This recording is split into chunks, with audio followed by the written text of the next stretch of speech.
Hi, and welcome to the Fluid Voice. I'm Ozma in the dark, still in the dark about most things. I am here with a few guests and co-hosts. Funny that. How are you doing? Oh, I use she/they pronouns. How are you doing, Christy? I am doing so spiffy, it's unimaginable. Excellent. How about you? I just got a notification from Xander Hall because, of course, I did. How are you doing, Perfict? Oh, she, her, by the way. I'm doing fine. Use he, him pronouns. And as we are good friends with Sophia, and you like Xander Hall, we decided to have you bring you back as guest co-host. Sophia, how are you doing? I'm fine. Pronouns she, her, gobshite, and happy Hanukkah again. It's the fourth night tonight, so Yep. that should be fun. And have you lit your candles? No, because I've been terrible about that and a terrible mess. Just in general with life. I have candles. I have a menorah in my house. I haven't lit them yet. Do you want to show people your electric menorah? Oh, what, this thing? Yeah. Oh yeah, it lights up. Anyways, Dusty, woohoo! We managed to get you on somehow, but how are you doing? I'm doing great. A little bit hungover, a little bit sleepy, but overall amazing. Yeah, and so tonight I figured, why not talk about impact and platform? Because I think it's almost an inevitable thing that everyone, well, with the internet, everyone puts lots of information out there, and depending on the person, depending on how many people actually pay attention to what they say, there's an impact on potentially getting people to agree with positions or adding to their opinions, whether good or bad.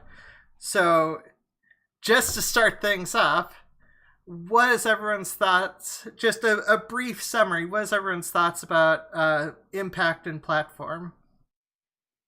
Well, I'm a huge proponent of platform responsibility. I think you absolutely have the responsibility to make sure you put out truthful information that doesn't hurt your fellow human beings, and also keep other people, use your platform to keep other people who have platforms that are using them irresponsibly, keep them honest. What about you, Perfict, Sophia, Christy? I want to say I'm a big fan of Dusty's show. Right. Yes. Greatest show on earth. Yeah, it's entertaining, it's edgy, and it's informative as well. In some ways, Dusty is the political correct version of Alex Jones. I did learn from Alex Jones, so that's apt. Yeah. And I think he's a great example, because when he was up, I guess we'll get around quickly to talking about his debate with Alexandria Hall. You know, Alexandria Hall was trying to pull him up on various videos, which might still be on his channel, and Dusty said, "Yeah, okay, I'll take them down." Didn't you? Yeah. Well, I didn't know they're up there, which is my responsibility to know. So that's not really an excuse. But some of them I didn't even know were up there. But yeah, like if it's pointed out to me that I have harmful videos that are still up there, I absolutely will take them down, and then I'll actually show them and explain why they're harmful and why I took them down, because you have to use your fuck ups as teachable moments to explain to people, why you fucked up and how they can learn from your example. Yeah, I remember you actually did that, because I remember there was one video where you used the R slur. Yeah, repeatedly. There's a couple of them, actually. There were several. The first video I ever put out, actually, which is horrifying, but I corrected it, so. Yeah. Perfict and Christy, did you have any thoughts in particular about this subject? No, I actually have a couple. I have questions. Platforming is a strange thing to me, because I have I've had people on that later turned out to be not all I thought they were. Oh, Yeah. I'm sorry. No, I don't mean on here. I mean on my own channel. That's not what I meant. Well, I've been on your own channel. I'm sorry I didn't live up to your expectations. Oh no, you're fine. It's been one of those things. Do I recut it? What do I do with it? And my decision eventually was to leave everything up and pin. And I don't know if it's the right one. So Yeah, I wrestle with that too, about whether I should leave them up and then just point out, what was wrong with them so people can see what I did wrong. So it would be like I was sweeping everything under the rug. But if they're still getting a lot of hits and people are still being influenced by it, I didn't feel right leaving them up. So I took mine down. But, it's a personal decision. Yeah, I do think it's a personal decision. I also think that there's a subtle and fine line between that where it's if you are in charge of a platform, you don't have to be the voice of the platform or anything, but if you're in charge of one, there's responsible platforming and there's being irresponsible, where you are simply allowing someone to use the venue to promulgate hate speech. And it's like pornography. It's a difficult line to say where that is, and it has to be judged on individual case basis. There's also responsibly bringing someone out to the public to have their ideas discussed, which will hopefully, that leads to showing the flaws in the position that they're presenting. So, you gotta be on your game if you're I going to do that. Well, I could see somebody saying that a college inviting someone to come on to their college and explain why apartheid was such a good idea. And that's just provoking discussion of variant ideas. But like I said, when you do that, you are walking a very fine edge with ideological pornography, if you understand, where it's just appealing to the prurient interests of the masses and has no socially redeeming benefit. You all know who Katie Hopkins is, don't you? Yes. Yeah, I believe so. Right, okay. Well, she was going to do a talk at Brunel University in London. There is a video of this. And when she took to the stage, all the students stood up and left the auditorium in protest. That's how you do it, because she wasn't platformed. She was given a platform, but no one wanted to fucking listen to her. Well, I mean, so there are two things that makes me want to think about. One is when it comes to the case-by-case basis thing, that obviously has the potential to make stuff confusing, and some things may be ambiguous depending on where, because everyone's got a slightly different moral compass in terms of what's right and wrong. But well, I kind of think the people who really need to be made to take responsibility are, and I mean, it's obligatory that we mention her. I'm going to tell you to say Blair. I mean, she lies ahead of. Yeah, and those lies do damage. Yeah. Yes. She plays and if you have somebody like, you can have somebody on a show and they're going to be telling lies, and you feel you're ready to be answering them, but the fact is they're going to tell more lies than you can answer. That's just how the world works. Answering a lie takes longer and is nowhere near as entertaining as lying. Yeah, but the thing lying is shorter and more entertaining. I've put up with years of the BBC doing soft pedal interviews with Nigel fucking Farage while he has made outlandish, claims against the left. And the BBC should have, the BBC supposedly is impartial. It doesn't, it has a Tory bias. But the thing is that these people don't get challenged, and there is a reason why. It's because they make what's called in the journalist business good copy. In other words, they provoke a reaction. Yeah. Well, did you elect Nigel president? No, thank goodness. Christy, you're gonna say something. Yeah, here becomes the question, and this is specifically for Dusty. Because the question I would have is, and it goes on the Xander Hall thing, because I was thinking of Justin having Milo on to basically tear him a new one, and I fretted over that before it happened. Jangle Science Lad, I'm sure you know what I'm talking about. And although Milo got eaten up, but if Xander had wanted to come on your channel to do this disagreement with him, what would have been that answer? Well, I didn't really know a lot about him, so I actually try not to have people on my show too much, because I always regret it.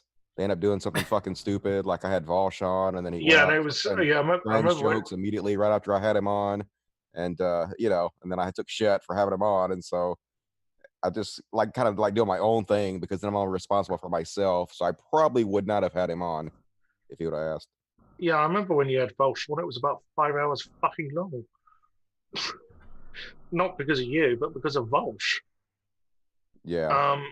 He'll debate everything to the last point, won't he? The other thing I would say about Dusty is something he brought up in the debate he had with Zartahol, is that I don't know many other YouTubers, I'm trying to think of any, who have a limit on their Patreon. Probably nobody, because it doesn't benefit you to do that. It doesn't even benefit you to show people how much you're making on there. It benefits you to hide that, because people see how much you're making. They are less likely to donate to you. So, but I just want to be transparent and honest about it all. And I feel guilty if I take too much out of the system when there's so many people out there that need it more than I do. So, but I don't know. Probably nobody else does that. Oh, you believe in spreading the wealth. I think you said that.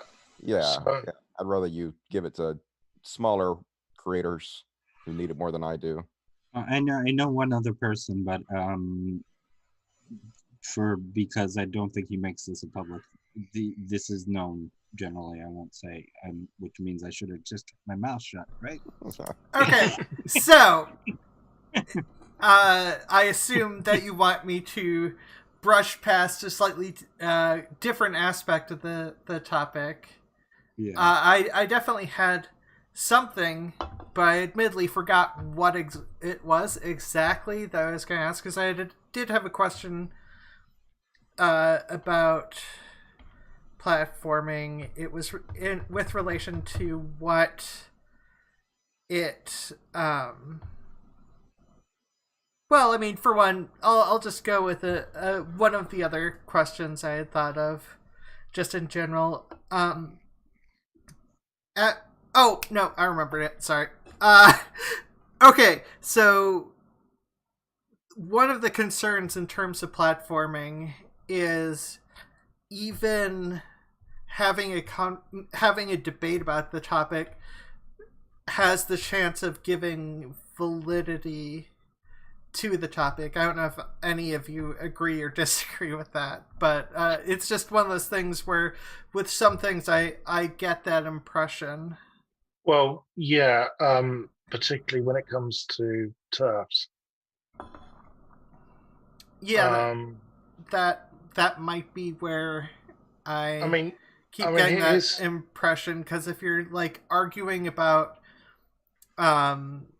if you're having a debate with someone about segregation and whether or not we should go back to segregation, in some ways you are I don't know, I get the impression that you have potential to give that attitude validity unless yes, you are like absolutely making fun of them. Yeah, not everything is worthy of debate.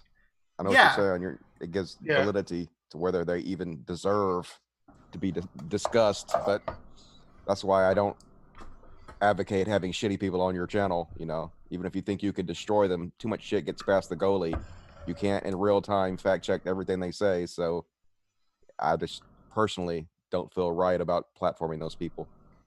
Well, if I could get Abigail Fuhrer on right now, I would certainly. Well, I mean, the mainstream news media is not going to have members of the Grand Dragon or the Ku Klux Klan. Well, they might on the show, but they would give them a really hard fucking time. But except maybe Fox News. No, I don't know. I don't even know Fox News would nowadays. But the thing is, they would have a turf on. Now, what they don't understand is that turfs are very similar to the Ku Klux Klan because what they believe in is cis supremacy, just as the Ku Klux Klan believe in white supremacy. Yeah, but it doesn't cost them in the viewer base nearly the same. Yeah, that's socially ostracized enough yet to be on the same level. Dollars. You don't have enough people who are trans, and you don't have enough people who are ally advocates. Also, much like you will eventually, but right now you don't, and that's a problem. Also, I mean, we're trying to get more trans people. I mean, we're trying to trans kids, you know that. Yeah, but I'm just saying it could take a while. It wasn't until just recently, like really recently here, where like movements like Black Lives Matter, where they had enough allies that they could hold the kind of significant protests and so on. And I know that a lot of it ended with violence and riots, but where they could actually threaten riot in the form of less egregious riot, but they could do riot with any effect at all. I mean, being less than 20% of the population, they needed allies in order to be able to do that, in order to have the effects of protest and boycott and all those sorts of things that are and riot that are all entailed with that. They needed to have allies, and it wasn't until just recently, which is part of the turn that people are going, what's happening with our society? And you're like, it's growing up. Okay. But the same has got to go on with trans people. Apparently, no one can extrapolate and just go, maybe we should just start working this way in general without forcing people to go through these evolutionary stages. But we're not there yet. So apparently this is going to have to be the case with trans people too. Well, do you have a week? Well, I mean, with the Tavistock case, Newsnight, which is the sort of in-depth news show, right? When they covered it, they didn't interview any trans people. No, they didn't interview any trans people. You know, the people who are actually affected by all this. You know, that was an outrage. Yeah, but get back to something I've been wanting to say for a while. I apologize. In general, I was going to say that it's a lot of things like white supremacy and a lot of these other factors tends to end up, I think, getting in people's minds in a very grandiose way when these conversations are not like directly about that. It's very much like, here's all these supposed facts. Let's let you come to whatever conclusion. But also, I think we've gotten a bit off topic from the idea of platforming. Well, semi off topic, because technically the BBC did platform TERFs over trans people and therefore gave validity this is what I'm saying. they're giving voice to the TERFs, but they're not giving voice to trans people who they're persecuting. That's what I'm saying. Yeah. My brain was just not processing. But that's an example of irresponsible platforming in that they are not even permitting proper challenge to the ideas that are being presented by the people that are coming on. Right. That's what I'm saying. It's irresponsible platforming. It's biased, and you know, and the result is people like me get victimized. Yeah.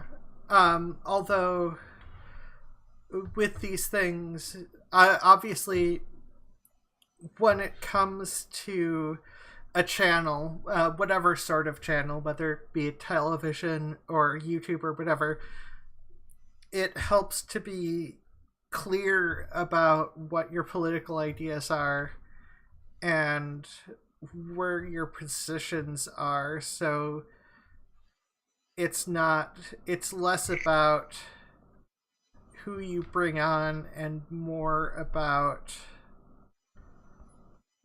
what reality actually is and whose lives are actually impacted and why you consider that to be okay or not okay. Well, I mean, I guess we're primarily talking about YouTube because that's why Dusty's on here. I hope. Yeah, Dusty. You know, I used you know to, more about this than us. I used to think that Kevin and Christy were overly obsessed with Sargon, but then I realised someone needs to keep Sargon in check. Someone needs to respond, because I often hear a lot of sort of, shall we say, people who are at least in their 50s and somewhat middle class say to me, "Oh, YouTube, it doesn't fucking matter. You know, they don't care about what Blair White is saying." Yeah, they might not care, right? But those middle class people, they can get in a car and they can drive down the street. I have to walk down the street and get abuse. And I'll get abuse from people who are watching YouTube. These aren't people who read books, okay? These are people who flick on the TV or, will log into fucking YouTube, right?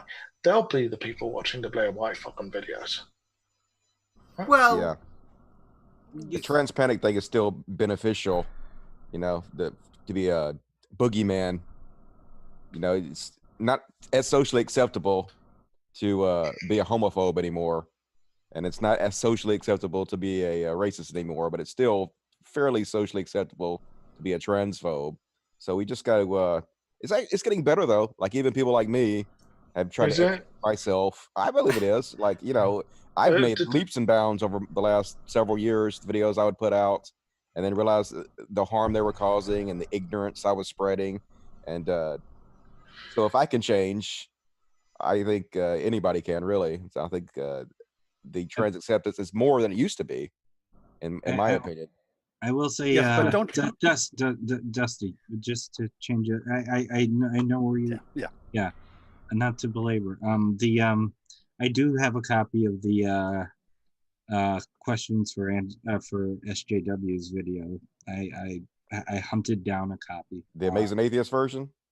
Yeah, that with that you and Fantano both repudiated, but yeah, that's a terrible video, and of course I covered that on my show not long ago. My, at least my portion of that video, and roasted myself over it. I'll never forgive TJ for what he did to Milo Stewart. Well, yeah, that. Well, I'll never forgive TJ for reasons which I don't discuss on the channel, but yeah. So when it comes to things, I think also the ability to have the ability to change and have that be accepted, I think, is important to show how you've been wrong in the past. I think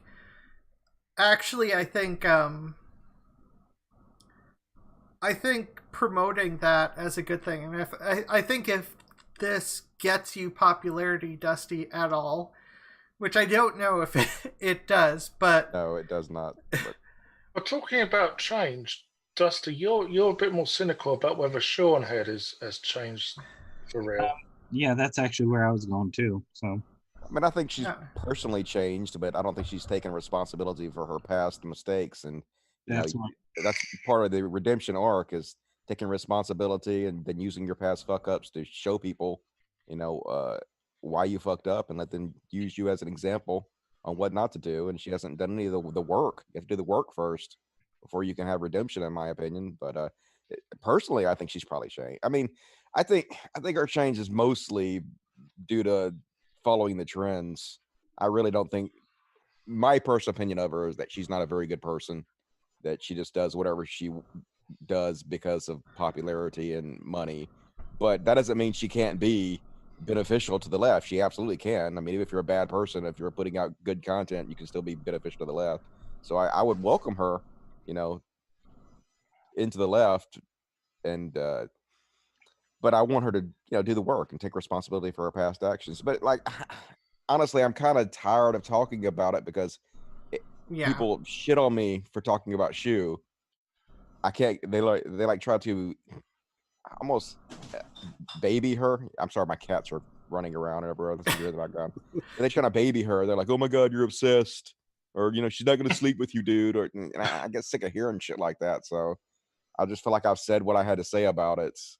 And well, in general, I'm willing, and sure, let's just go with Fantano then.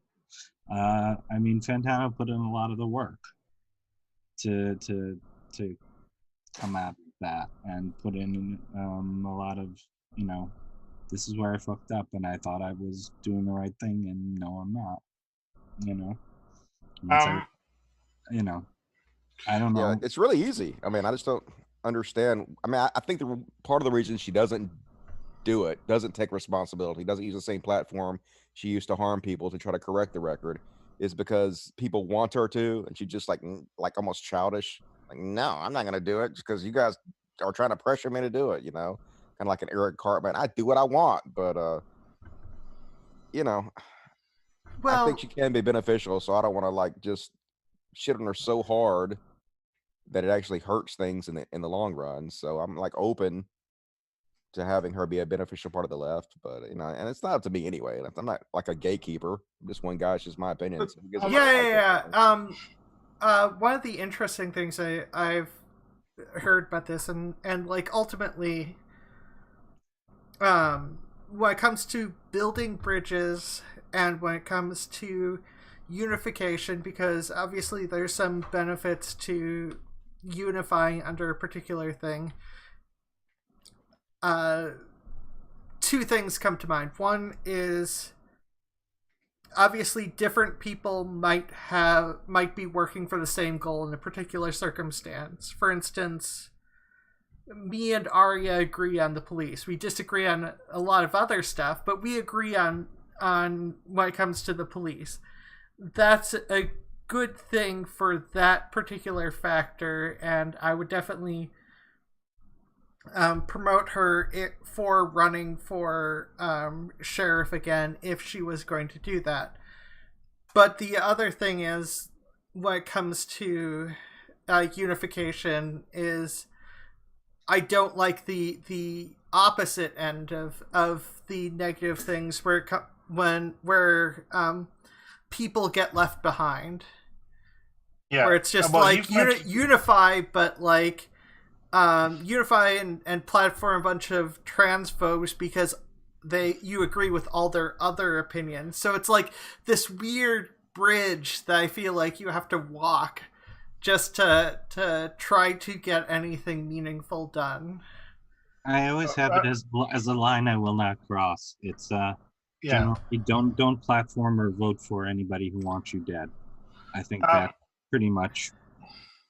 I pretty much draw the line right exactly there. Well, Ozma mentioned Arya, so I'm going to show Dusty something. Now, Dusty, I remember when I spoke to you last, you said you never met a trans woman from Mississippi. Not in person, as far as I know. Well, Have a guess where this person's from with this accent. Yeah, well, I wasn't. Oh, hold on. Because hold on. Have I picked the wrong video? yeah, well, I mean, we can't really see each other quite. I need to switch setups to see people. You know. I'm guessing they're from Mississippi. Yeah. Can you bring the stream back? Can you bring the video back so I can... Yes, sorry. They've got a very thick Mississippi accent. Yeah. I don't think about it much for some weird reason. I know a few, but my kids, my trans kids, gotta protect them. I was gonna ask Dusty, what do you think about the dirtbag left? I mean, I'm not a big fan, but I don't want to be like the grouchy old guy that just shits on all that the left is. So I mean, they're doing their thing, I guess. It's not for me. It's not really something I'm interested in. I'm not interested in using a lot of ableist slurs and stuff. I think it attracts people that I don't want in my fan base. Like I had a whole lot of people in my fan base that I was really embarrassed of, which is why I retooled everything. And I've lost like 1,000 subscribers every month for the last 4 or 5 years, and which I think is a good thing. Sometimes you have to purge if you attract a lot of really shitty people. So, and I think they do. I think that's what they do. They attract a lot of people that I wouldn't want to be associated with. But so I've just thought, folks, I guess. I've just thought of someone else who's sort of reforming, shall we say, in some way, and that's Hunter Avalon. That one's a case I'm watching pretty closely, I must say. Yeah, I saw he put out a really stupid tweet calling people woke scodes, and it was kind of misogynistic, and he took a lot of shit last week. So I think he's still got a lot of room to grow, but at least he's growing, so I give him kudos for that. Yeah. He took it. Well, he did the best video I saw, taking down Blair White. It was concise. It was 10 minutes, and he'd said everything that needed to be said. So, and he had been a friend of Blair White, funny enough. Yeah, definitely got to give him a pat on the back for the good he does. But also hold people accountable. That's my main problem with a lot of this new lefty groups, the whole bread tube thing. It gets really cliquey, and they basically circle the wagons and refuse to criticize each other when criticism is necessary to, evolve your side and strengthen your side. But for the most part, they do a good job. So I'm encouraged by it. Yeah. Christy, can you remember that? You probably know the name of this guy. I can't. I remember his surname is Macklin or Macklin. A tanky guy, works for RT. Kaplan. Oh. I have no idea where you're even going. Oh, hold on. Let me find out his name. Anyways, sorry. While Sophie is looking that up, I was gonna say that an interesting factor that doesn't always get factored in, the fact that people are human beings, and obviously it's not like people are going to change their minds overnight or understand where they fucked up overnight or anything like that. There are aspects of this that, as frustrating as it might be sometimes, do take time. And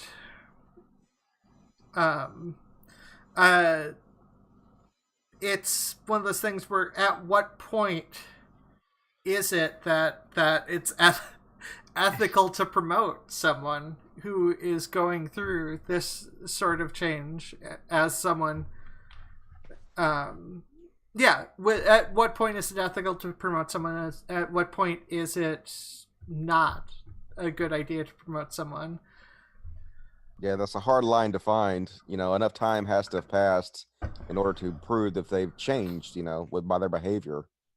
And I think once they've reached that level, then it's okay to go ahead and associate with them again. I found out the name of the guy. It's Caleb Macpin. The reason I bring him up is that Thought Slime has a real beef with him, having a bit of a ding dong. Because Caleb actually did platform a turf, Jolty Walsh, and John T. Walsh, was it?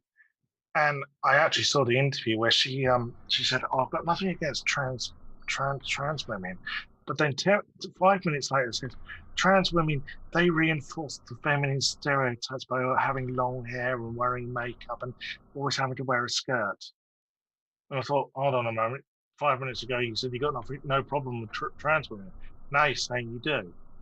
You know, and I'm wearing sweatpants for the record. Caleb, well, I'm actually wearing a skirt, believe it or not. Yeah, I'm actually wearing a skirt too, and Yeah, sorry to a reinforce. fancy suit tie, but my hair's not very long, so. I'm wearing a full suit of armor. Can't say it though. You're wearing your birthday suit. But wait a minute. That is true. I am wearing my In order to be considered trans, to be considered a trans woman, you have to be trying to achieve the feminine prototype. You have to be trying for that. Well, you have to do everything you can to be recognized in that way. And if you fall short in any way of trying to be the social exemplar of femininity, then you are not actually trans. You're just faking it. Yeah, But if or you not do trying to. manage to achieve that, if you do try and achieve that, then you're mocking women because you're saying they can only be that. Exactly. This is crazy. Damn if you do, damn if you don't. Well, we get attacked on both sides because we get attacked by TERS for saying we reinforce feminine stereotypes, and we get attacked from our own kind, true scummers like Blair White and India Willoughby and Rosa Dawn for not looking feminine enough. Yeah. You got to pass. Yeah. Level. Yeah. I don't know what the rarefied breed of transmedicalist it would be, but that's basically it. Yeah. Middle class, I believe, is no. Just okay. I mean, I as someone here with passing privilege, it's kind of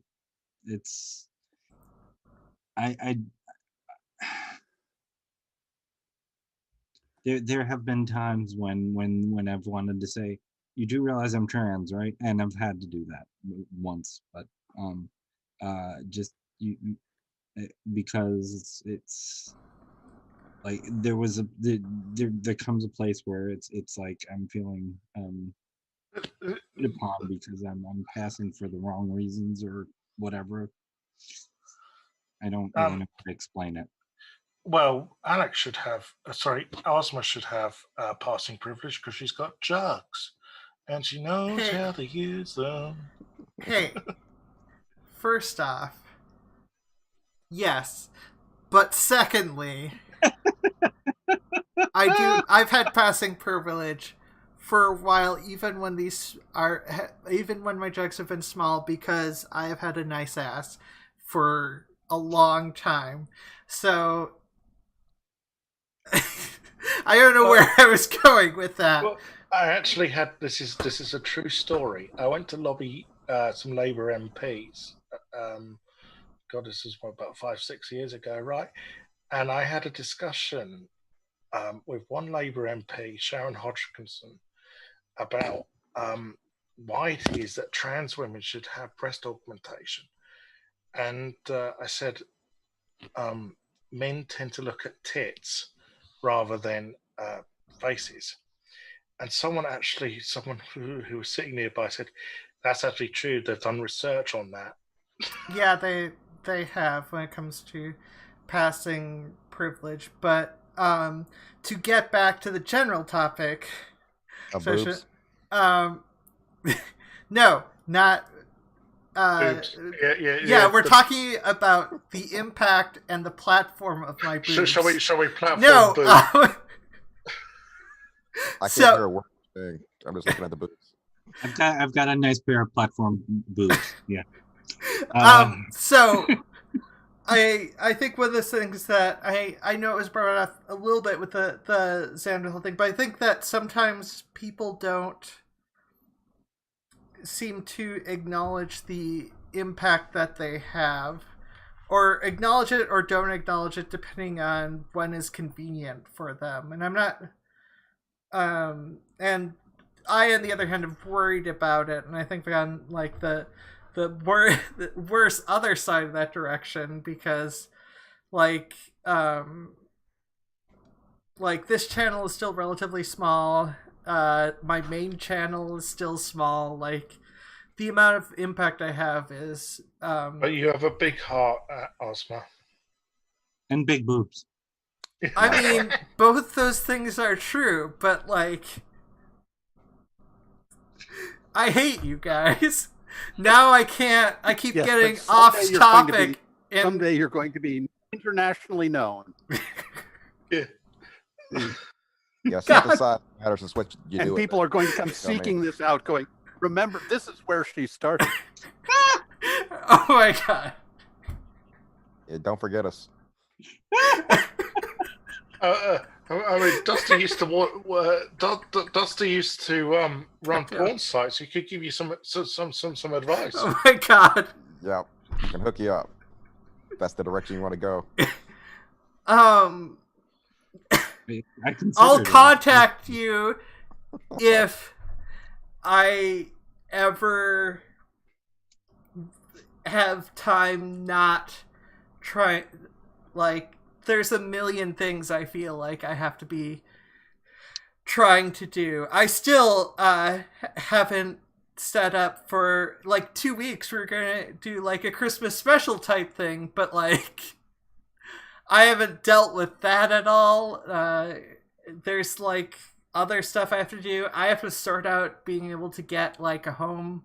Like, there's all these things on my mind, and porn makes everything easier. Sorry, I mean, Yeah, I love how you managed to equate there having a Christmas special. You just equated having a Christmas special with exploring a career as a cam girl. oh my god! Basically Look, the same thing. look. I know I'm attractive. I get that. Oh my god. Look, we've got about 18 more minutes until this is supposed to go off the rails. This has been too early to go off the rails.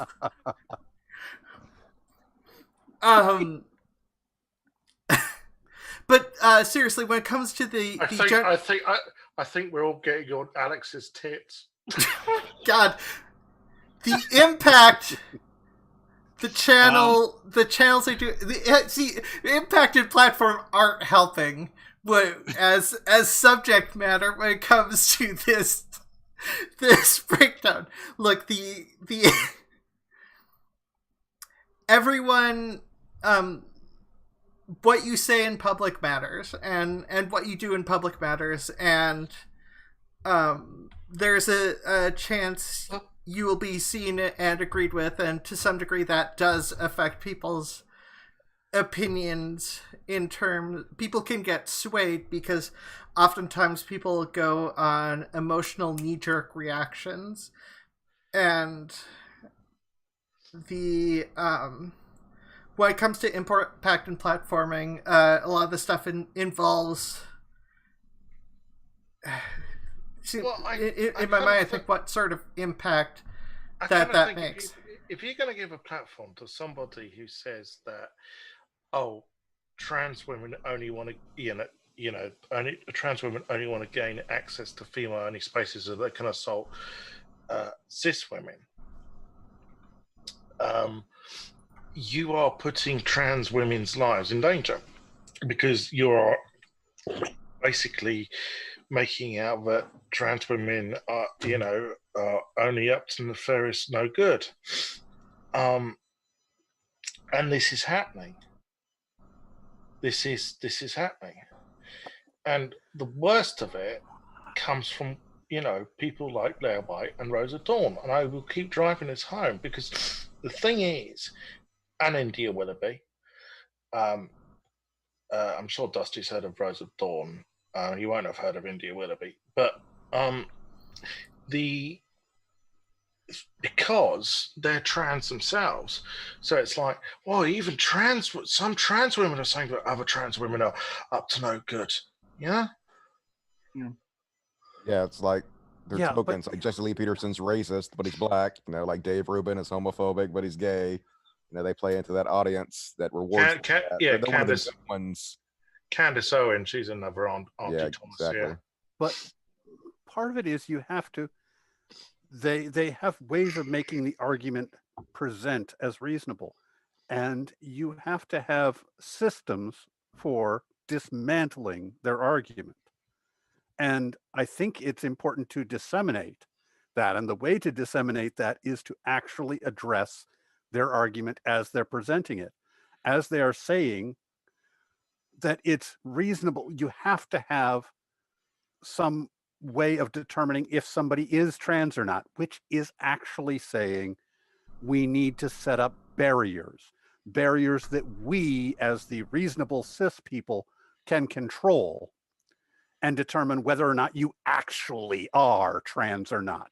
Somehow that's our decision, yes, but whether you actually are trans or not. And we need to be in control of that. And, yes, and that's what it's saying. And you need to be able to characterize that when they're saying that and say, that's what they're saying. And they're saying that you've got to jump through hoops. And then they're saying that their reason is that there will not that you are the bad guys, but that there are bad guys who will disguise themselves as you. They will be wolves in sheep's clothing. You, being trans, is the sheep's clothing. They're pretending to be innocent, but if we haven't put them through these rigorous tests, then they will be able to just pretend to be trans, and they won't actually be trans, and then they will, and this will be, and they're vilifying a them, an unknown them, as being bad actors that will somehow, by putting trans people through some sort of rigor, is going to prevent them somehow from then their felonious intent against women who we need to protect.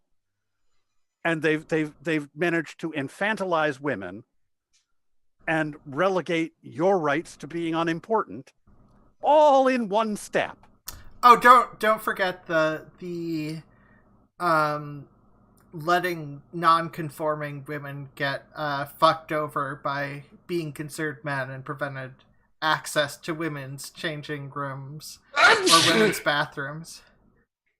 Also, Trans Gamer Girl mentioned Calvin Guerra is another one. Calvin's starting to come around, which I'm also looking at very suspiciously. I was going to say, Perfict. The thing but is, sometimes... if you are able to address, I'm saying that you have to platform them. You have to platform their ideas, not necessarily them. They will put their information out there. They will make their own platform. But I think that you can actually address, you can take one of their videos and address their video, which is, people find that a satisfying format and so on, but you have to teach how to argue with the points and how to, and that things like what they're actually saying is we need to control it. We need to control whether or not you are considered trans. Yes, you're talking about cis supremacy.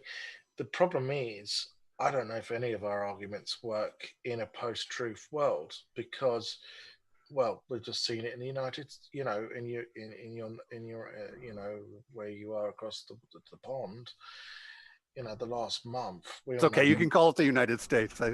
It still is. Yeah, the United States. I know Britain Despite tends to try to hold on. They're more important than the rest of us. I know Britain likes to hold on to various countries, but we did separate 200 years ago. Okay. The transatlantic. Well, you lot in the former colonies. I'm the only one in one of the colonies. Well, you seem to forget I come from one of the former colonies as well. Yeah, that is true. Anyways, the point I'm trying to make is we live in a post-truth world, and we're seeing how damaging it is, with the election. It doesn't matter what you say to fucking Caitlyn Bennett or, any other fucking, Trumpian cultist. They're not going to believe that Trump lost the election. Or they do, and that's the problem we have now. People just, that they're not going to believe, actual facts or reason. They're everyone seems to be turning into pig-headed. Sorry, I almost said the C word there. Arseholes. So I mean, to some degree, there have always been elements of that in society, at least here in America. There are people fighting against evolution in the early 1900s. It's one of those things where people oftentimes don't get taught critical thinking, and I think people tend to put skepticism above actual critical thinking, and those two things are not synonymous. Well, 100 years ago, you didn't have social media, and here's an interesting fact for you. A third of Britain, there was a survey done last week, a third of Britons are reluctant to take the vaccine because they've heard anti-vax conspiracy theories via social media. Well, yeah, I mean, I can see that happening partially due to the lack of responsibility when it comes to social media platforms, because social media has been platforming inaccurate information. It has only tried to make an effort recently to try to deplatform some of that. I used to think that trans people just getting on with their lives and doing the normal shit everyone else does, would go a long way to sort of disarming people that we're just like everyone else, right? But I'm not so sure now. I'm not so sure. Well, you don't feel like it's getting better, because it seems like it's. I know that there's still a lot of hardships. I know that you're far from being there yet, but it just seems like it's becoming more and more acceptable as time goes on. It seems like we're evolving as a society, even though I know it's slow and painful. It does seem like it's happening.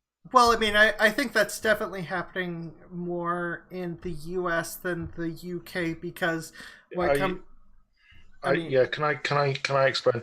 One of the problems, Dusty, in this country, unlike the United States, is the left are split on trans rights. The left that's where I was going. The left in the United States is far more unified. It's very turfy over there. Yeah, well, we are called Turf Island for a reason,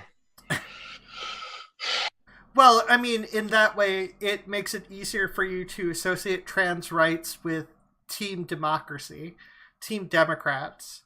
Because I think sometimes people break things down into teams and not looking at the overall actual impact on people's lives, and they're just like, I'm Team Democrat or I'm Team Republican, and not actually thinking about the various aspects of the general platforms, because a lot of people are trying to survive and don't want to think about the complicated stuff, even though that stuff also impacts people's lives. I do think America's trendsetters, though, so I think the rest of the world will follow. There is one thing I do think with Biden in the White House.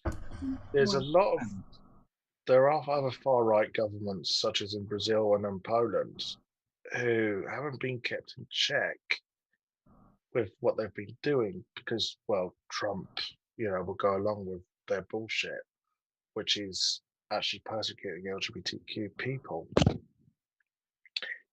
I think Biden will be sending out a different message where that's concerned. I mean, in the first few days of his presidency, he's going to get wanker's cramp from all the executive orders he's going to be signing, rolling back all the transphobic shite which Trump enacted. And just to be clear, Waker's cramp is the hand cramp thing. Yeah. I know people. Yeah, for Americans, it's when your hand gets cramped from masturbating too much. Yeah, Dusty probably is experiencing it. Yep. 4 times already since being on the show, so I know. God damn it! He's been tubining the whole time. That's why my camera's not on. Yeah, that's why I have a flashlight. Off the rails again. Here we go. Off the rails. Fine, we only have 5 more minutes to stay on platform, and then we can go off the rails for the rest of the hour, although occasionally we'll probably bring back impact and platform, because it's almost hard not to when talking about anything when you actually have a platform. Anyway, Christy, you were saying. Well, it's one of those things. I mean, they're and somebody knows. I mean, enough people know who it is, but there's a YouTuber who lives like a block away from me, and we've not had the greatest. Would it be that YouTuber Dusty's really obsessed with? Oh my god! It could be. It might be. Which one? There's so many. Yeah, I'm not gonna see. I've decided weeks ago not to say the name again. So yeah, well, but she's definitely not going to sleep with Dusty. She's definitely not going to sleep with Dusty. The one with the slip on the head, Dusty. Yeah, I got it. I can't say anything though because I'll get in trouble. I would make jokes, but when I make jokes, I get in trouble. So it's also someone I won't. It's actually Christy's shoe on her head. I won't. No, if it's a platform boot because Well, you have said it. You have said it on it before. I have said it before, and I'm not going to again. Yeah, and because people then will have to go back and watch previous episodes of The Fluid Voice, which is just good ways to promote our own channel. And we have, this is the 49th episode of The Fluid Voice. Most of them are decent to good, in my opinion. So yeah, you can watch with one that is off the list now. So. That is true. Although I took it off the playlist a while ago. Well, did that involve a certain Canadian by any chance? Yeah. Who from all the information I have received and fact checked, seems to be ghosting now. It's something I don't going say full stealth. It's something I don't say on air. First of all, and second of all, it's something that on my channel has only ever been said by Kevin Logan. No, you said it to me. I haven't. You did. You said it in our interview. It wasn't on camera. No, it wasn't on camera. I mean, it wasn't on stuff. It wasn't on the recording, so therefore... Yeah. It was on the recording. Was you it? said it in the yeah, you did. You said it in the conversation. You did. I did. Okay. I'm trying not to. Let's just go with I'm trying not to. Anyways, it's someone I won't talk to in person. It's just because of... And I don't run into her very often. So yeah, you can go back and watch previous episodes of The Fluid Voice, including the 5-hour marathon we had with Aria. Oh, that 5-hour marathon. Yeah, I mean, I want to kick out. Does anybody have any ideas about how we might encourage large platforms like news outlets and so on to be more responsible or responsive to the trans community? Well, Chase Strangio at Human Rights, or not at Human Rights, at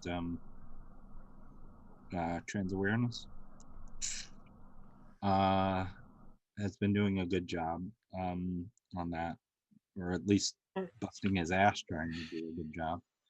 Okay, or just larger YouTubers, even if people are feeling that they are being irresponsible in the way that they're addressing or exploring the issue, and that they're just putting on turfs without opposition. Is there some way to address that issue? Using social media to hold them accountable for their actions, I think is very important. I know they want cancel culture, but if cancel culture was real, it will be good, in my opinion. Stop. No, go. Sorry, Dusty. There's a huge difference between doing that kind of thing and cancel culture. I don't believe in cancel culture, so cancel culture at the first drop of a hat. And Can I just say cancel culture is bullshit, and I'll explain why. You get banned from Twitter, you can go to Parler. You know, the internet is infinite. There's always going to be a Parler platform. wouldn't be a smart choice, because then you can get your social security information sent out to hackers. Yeah, whatever. But the point I'm trying to make, Ozma, is that there will always be some social media platform which will host, which will put up with your bullshit. Okay, it's, you know, the problem is people like J.K. Rowling seem to think that they're entitled to having the largest platform. No, you're not. No one's entitled to shit. And you know what? Aria is one person who, and she did genuinely surprise me when she said she thought cancel culture was bullshit. Yeah, because she didn't think that. Well, yeah, I mean, she's consistently libertarian, which is, no, that's their platform, and if they're letting you use it, that's cool. But if they don't want to let you use it, yeah, that's the news. Yeah. But ultimately with this stuff, I mean, when it comes to cancel culture, it's honestly just social pressure based off of how society is. That's all it is. Mostly just criticism. I mean, Twitter has moved.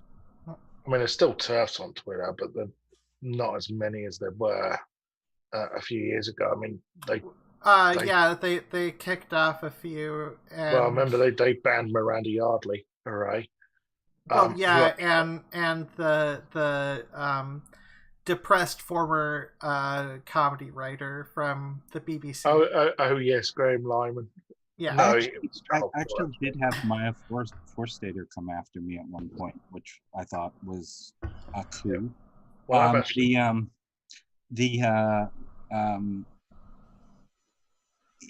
as shit, I was like so concentrated on that. When Ollie Philosophy Dude did a very borderline joke. And everybody said the criticism of him was cancel culture. It was not. It was pretty direct and loving criticism of him. Was that his Trump joke? Yeah. It was just a stupid joke. It just wasn't a very good joke. That's what I thought. I didn't think it was transphobic. I just thought it was a shit joke. That was all. Well, one topic at a time is also a good ally. Came across it, and weirdly enough, I have less problem with him because he doesn't know as much. If that makes any sense. Yeah, well, Philosophy Chief should know better. I mean, he's friends with Natalie, isn't he? Well, yeah, but it's not just that. It's that he's made a video specifically calling out that kind of joke. Right. I was about to say, I've actually met Miranda Yardley. Okay. It was a bit awkward, I can tell you that. Well, I could imagine. That said, this is technically the point where we can go off topic. So boobs. The other thing. Boobs.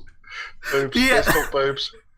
How are the new boobs? How are they working out? Oh my god. The other thing is technically we do accept call-ins. I have forced Perfict to screen because I've gone too panicked when it comes to potential call-ins, and Christy is concerned about being too. Yeah, you keep saying that, but so far it hasn't become an issue for me. Well, yeah, but I'm mentioning it and just making it clear on the Fluid Voice Discourse. It's technically possible to call in, and although with the size of our show, and yeah, something and screening technically and off-topic comments. And also, every time you do, when Ozma brings it up, I have to change one of the settings in here. That's like my cue to do that. It's like So the code. So Dusty, have you seen Train Spotting yet? Like I recommended. I still have not seen it, unfortunately. I want to go spot those trains, though. I'm gonna get on that. It's got nothing to do with Train Spotting. All right? I know. It I'm has just the joking. I know it's slightest. about Obi-Wan Kenobi doing heroin. But there's a reference to it in the second film.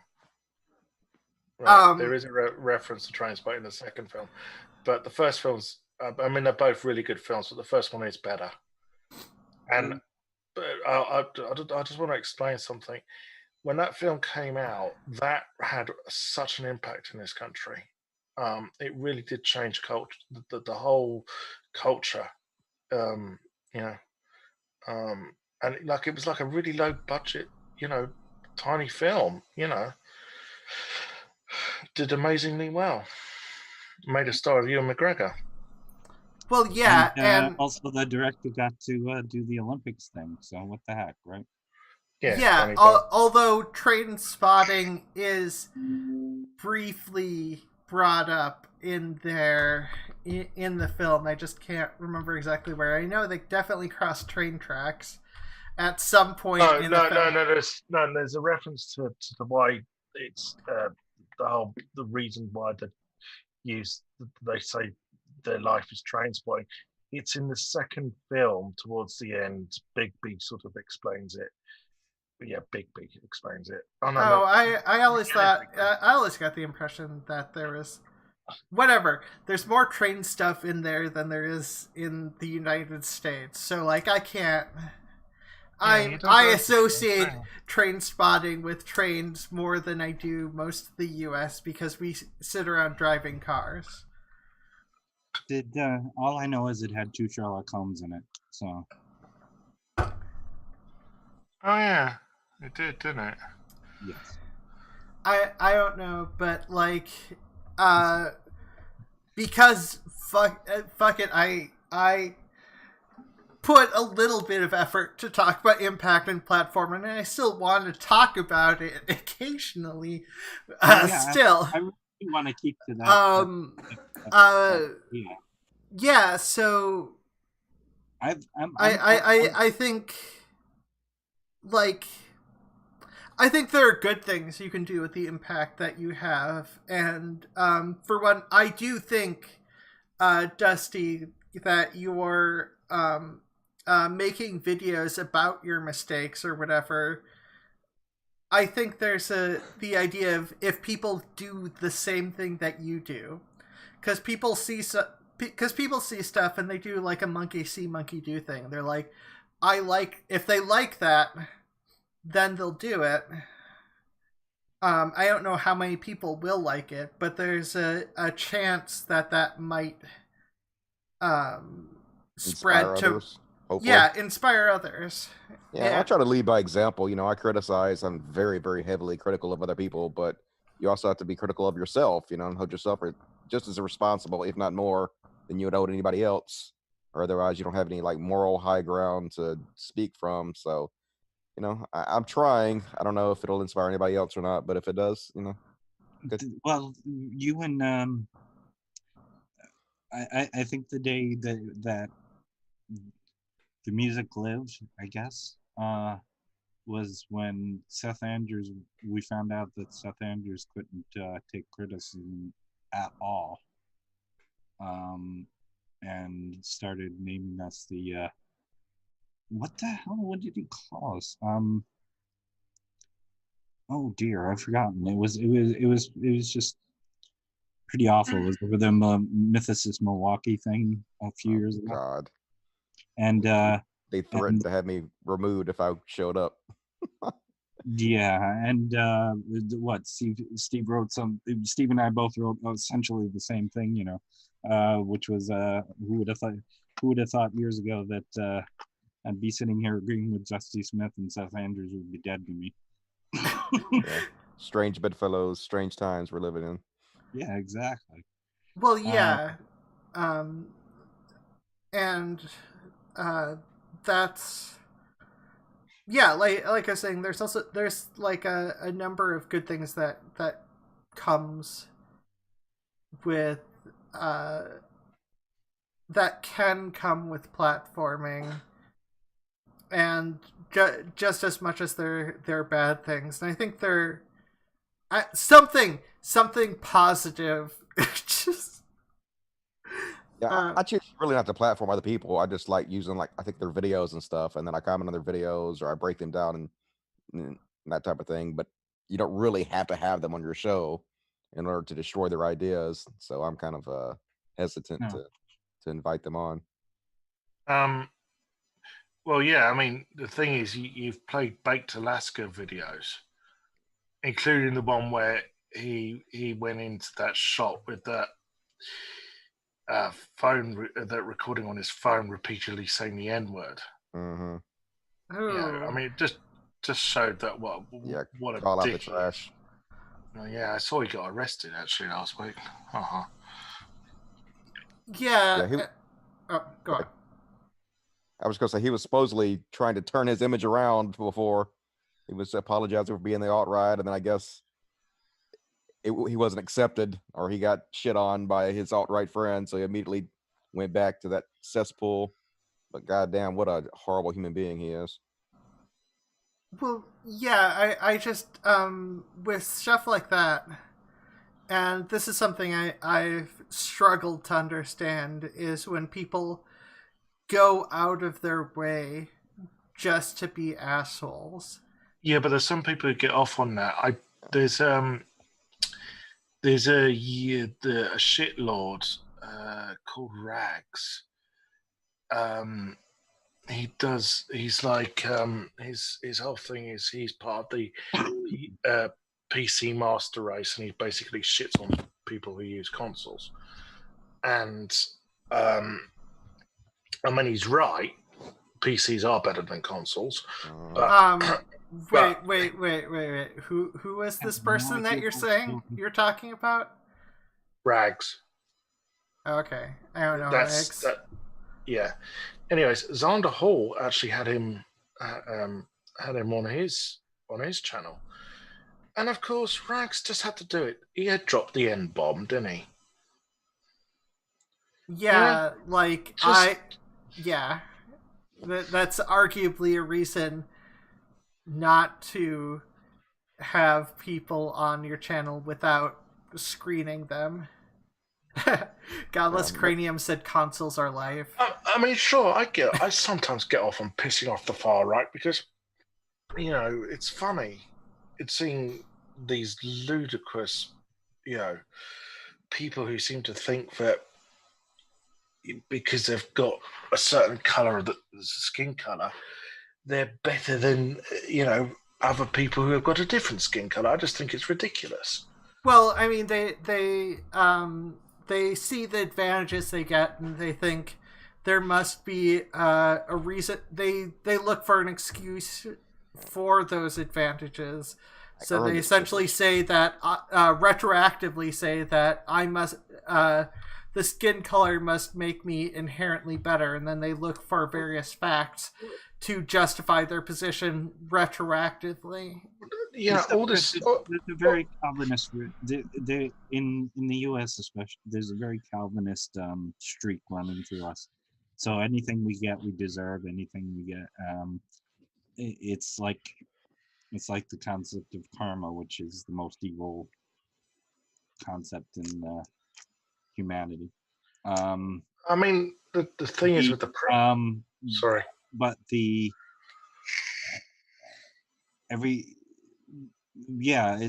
is the Calvinist streak that runs through the U.S. Everybody gets what they deserve. So if X, then X must deserve whatever. It's like the person who got killed by the police. Well, look, he was this bad guy because he had a drug arrest in 1984. The whole thing with the Proud Boys and Stop the Steal. It's the death rattle of white supremacy, heteronormative bullshit. That's what it is. These people are scared. They're scared of change. Yeah, they're afraid they're going to get treated the same way they've treated minorities. That one. Well, there's that. There's also that. Yeah. There's a whole lot of the behavior that comes with basically the opposable thumb, our obsession with controlling our environment, and that we're in control of our environment, that we control the outcomes, which is an instinct which in studying animals predates hair. Okay, this is old, that somehow you're in control of your environment, when a lot of times you aren't, but you still like to pretend that you are. So the fact is that if somebody is being fucked over by life, then they must deserve it. They've done things to earn that. And you do things that prevent that. See, you're in control of your life, and you've managed to not be fucked over because you did things right. Well, the thing is, a lot of these people who are protesting, I find it hilarious that Trump, the supposed billionaire, okay, we know in reality he's not, but the people, no, he's in a lot of debt. You know, these, sorry to use this term, Dusty, the rednecks, right? Ooh, angry. I dare you. These rednecks, they're the ones who are getting fucked over by capitalism. That's We what's prefer fucking, white trash. Go ahead, sorry. you know, they're the ones getting fucked. You know, and Donald Trump's doing the fucking. They just don't realize it. Yeah, well, they're brainwashed and they vote against their own best interests. And the rich Yeah, people are exactly. incredibly good at using their money to create propaganda to make idiots vote against their own best interests. That's what I see every day here in Mississippi. It's amazingly frustrating. Well, I mean, the thing that makes me laugh about the whole the election was rigged, right? Is what about the congressional elections? The Democrats didn't do very well there, did they? So what? They remembered to rig the presidential elections, but they forgot to rig the congressional elections. You know, Yeah. we're incompetent, but we're evil and scheming and overpowering. Excuse me a minute. Excuse me. More importantly, the Senate. I mean, we didn't manage to rig the Senate. Yeah. Excuse me. I just got to take a call. Hi, George. Yeah, I got the check. Oh my god. Thank you, Mr. Soros. Oh my god. So, just to add a little bit of chat content in here, Godless Cranium asks, Dusty, what changed for you? What made you do a complete turnaround in content? Well, it wasn't overnight. A lot of people think it happened really quickly, but it didn't. It happened sort of slowly as I put out, like I made a couple racist jokes and what I would consider anti-Semitic jokes and took a lot of shit for it. And at first, my ego wouldn't allow me to admit that I was wrong. So it took a long time and a lot of people criticizing me for me to actually let it soak in. But I tell people this all the time, and it's pretty true. I did a lot of acid. And when I was doing the acid, it kind of helped me view myself in a completely different way. And I didn't like the person I was, and I didn't like the people that I attracted. I was incredibly embarrassed, and I wanted to change everything. And so I worked towards it, and it took a while, and I eventually, I think I'm headed in the right direction. Now, come on, Dusty, admit the truth. George Soros offered to bankroll you. Oh my That's god. true. I got that Soros money, that bank. Yeah. So did you honestly believe that us Jews controlled the world? The world? Oh no, I never believed that. I just told jokes. Like I told a joke about how maybe Jews. No. I was talking about the days when you used to religiously listen to Alex Jones. Well, I believed in the Illuminati, but I didn't really put a face of Jews on that in my mind. I wasn't really thinking about it like that. So not really. I never really was anti-Semitic. I don't think. Maybe I was. I should explain. Internal biases that they're not aware of, so it's possible that I did and wasn't aware of it. So, as an outside observer, I'm always, it's one of those things where, because I kept an eye on all of you anti-SJWs when you were coming around. Okay, but the moral of the story here is try acid. Yeah. So Carlos Castaneda, just Carlos Castaneda, you'll be fine. Or alternatively, drink some mushroom tea. That's what I was saying it in a more erudite way. Sorry. Well, I mean, shrooms have other benefits, but anyways, peyote might work. No. I'm just saying that there are actual anti-anxiety effects to shrooms. This is genuinely true. Anyways, I'm just sad that I don't have more shrooms. That's what this is all about. Trans gamer girl. Aside from, so you're saying not having shrooms is making you anxious? No, I'm saying that the one time I did shrooms, I killed my anxiety for like a month. But anyways, I'm the one who did PCP, so quite regularly, which was not my best move. So aside from a bit of kudos for her turning around Dusty, Trans Gamer Girl is want to just remind people that the fast posturing is the thing with the strong and weak thing. Like, it's the strongest enemy ever, in control of everything, but it's also weak and you can destroy it because it is weakening what it means to be men or whatever. So all those SJWs are simultaneously a bunch of weak men and also the greatest threat on the planet. Yeah, in control of the world somehow. Well, that's what we get. That's what we get as trans people, for God's sakes. Yeah. We get that argument thrown at us on the daily. At least I do. I mean, I get it sometimes. Maybe it's because of my, maybe it's because of my charismatic personality or the size of my boobs. But like, it's that butt. Yeah, that butt that they don't see. It's always funny when you look at that butt. Yeah, it's always funny when people with the transphobes are like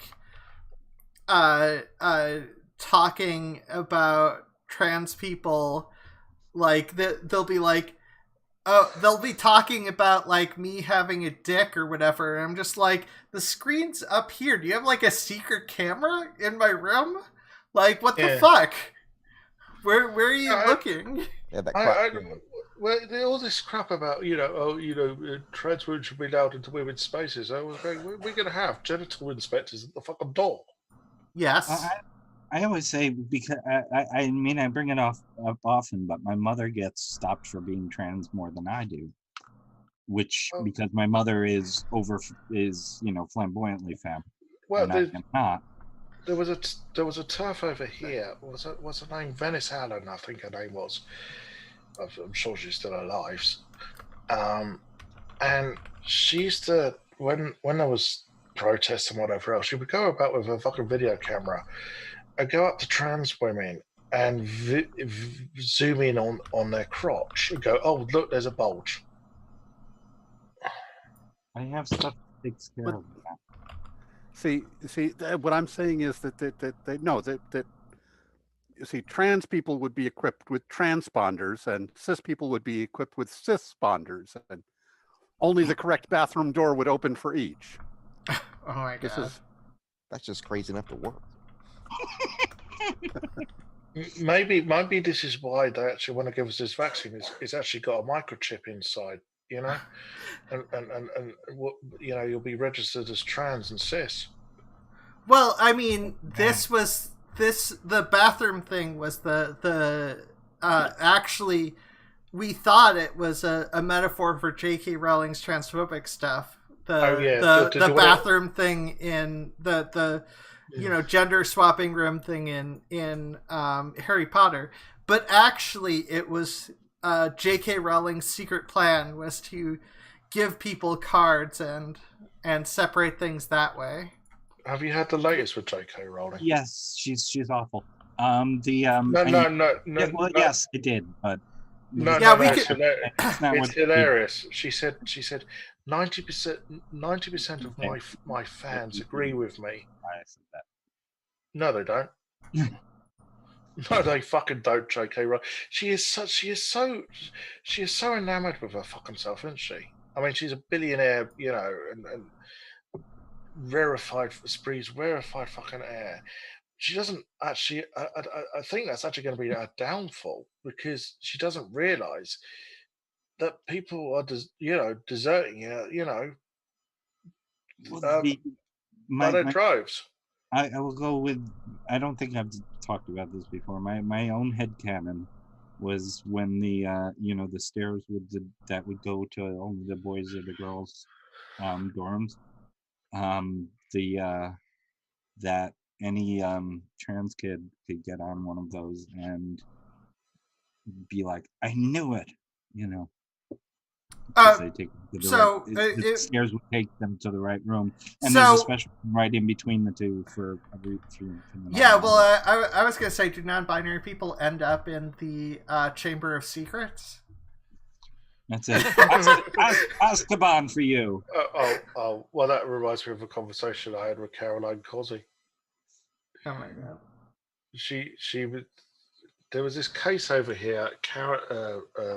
Christy might have heard about this. Karen White, who Karen had some other issues other than being trans. Right? They were violent towards people. Well, they were violent towards people, and they were placed in a women's prison. And of course, TERF's got their knickers in a bind about this. Sorry, I meant panties.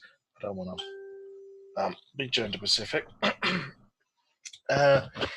And no, it's actually the other way around in the U.S. Yeah. Well. Anyways, now, of course, as I said, TERFs were kicking a fuss about this. Well, the thing is, they were put in Gen Pop. Now, whether they were placed in a female or a male prison, they shouldn't have been put in Gen Pop because they were violent towards other people. They were a risk, right? They would have to be sent to the special unit if they are being violent towards others. Anyways, so Caroline Cosy, she goes to me, I don't believe in self-ID for this reason. And I explained what I've just said to you. I said they shouldn't have been put in Gen Pop, whatever prison they were sent to. And she goes, what about non-binary people? What about them? Well, do they want their own prisons? Well, no, I don't know. Why don't you ask them? Well, most people don't want to go to prison. Well, what exactly? I mean, it's there's 2 or 3, maybe at most 20 fucking trans prisoners in the whole fucking country. I don't know. I mean, most trans people I know are law-abiding citizens. All right, I smoke the odd spliff, but and I'm not going to. The vast 99.9999999% of trans people are not going to go to fucking prison. Okay. There's more chance of being a detransitioner than there is of going to prison. We can always use that to throw it back in their fucking faces. Well, they don't care about that. That's the problem. But the thing is that, but I'm just saying with Caroline Cosy, I mean, it's public knowledge now that she's a true scummer, which is sad because she was such an icon to me when I was growing up. Well, yeah, Renee Richards was to me, and as you know, she's very true scummy now. So. Yeah, but I'm just,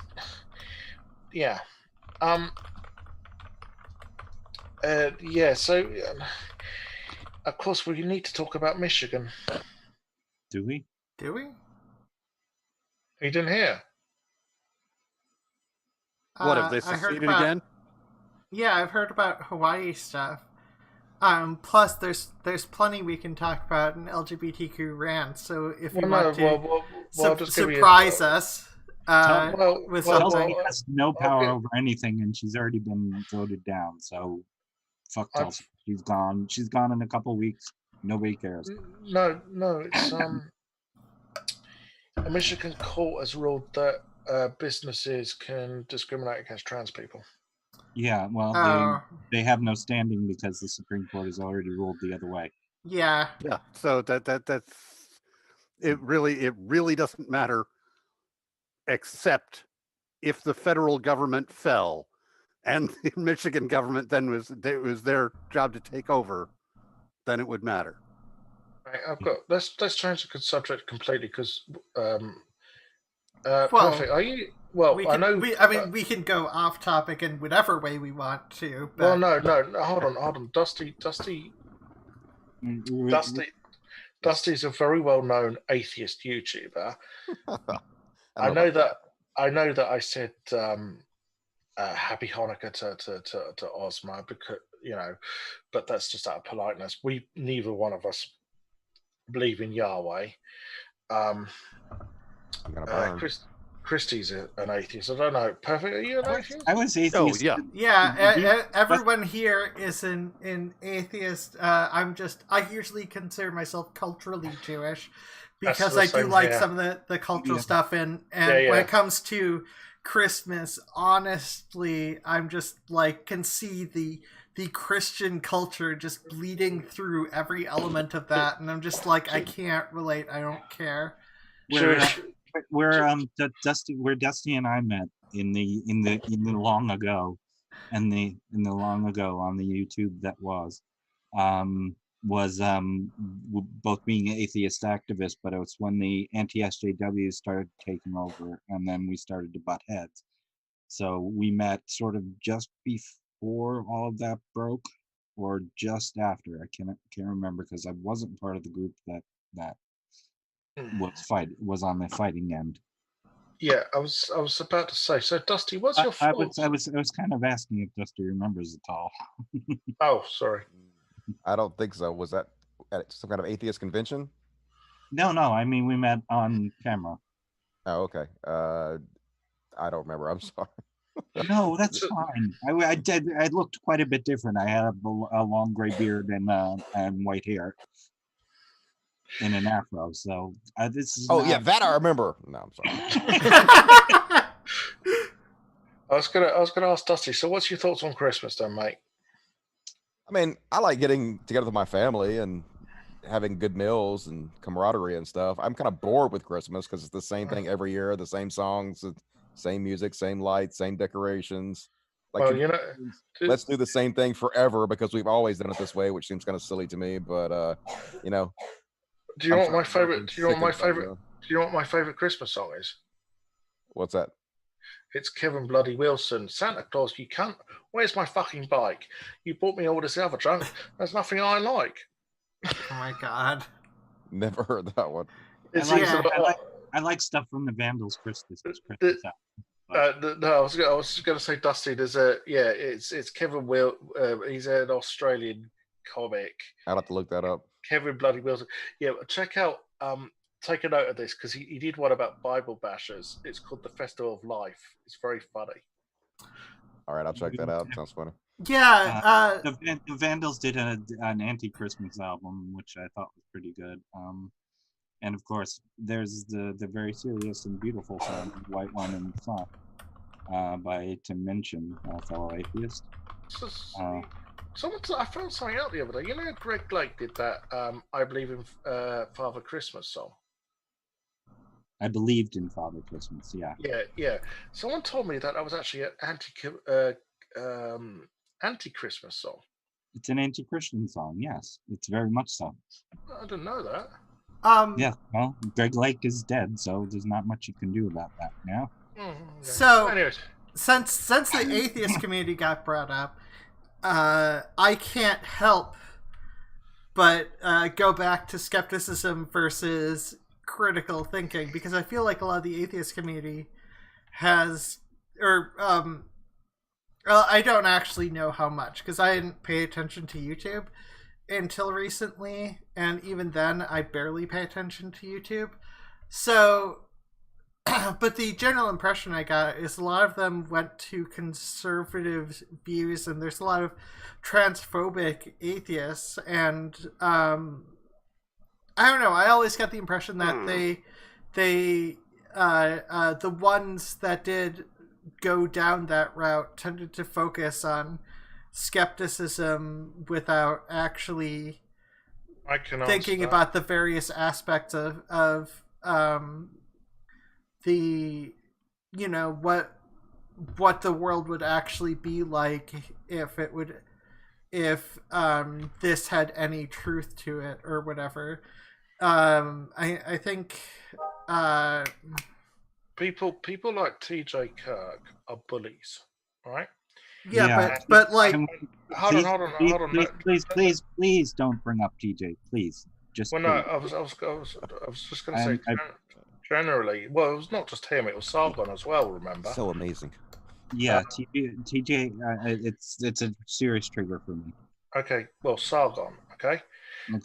Sargon, because I remember when I first came across Sargon, he was just anti-religious. Fine, you know, I'm not particularly fond of religion, organized religion. But he was still obviously a dick. Well, yeah, okay. But look, can I just? Yeah. Sorry. The point is that, you know, the atheists won that fucking debate with Christians on YouTube, and basically they needed new, you know, that was their act, and they needed new material, didn't they? So they looked around for other groups to pick on. They're just bullies. Yeah, that's exactly what happened. They followed the new trend. Yeah, but was that the case also? Oh, sorry. People like Steve Shives and Dusty Smith, you know, I remember Steve Shives got absolutely berated for not joining in. Yep, he sure did. He was an outcast amongst all of them for a long period of time. And this is a guy who, you know, he you know, I mean, he took down a video, but you know where he called her a cunt, and I'm still really upset about it.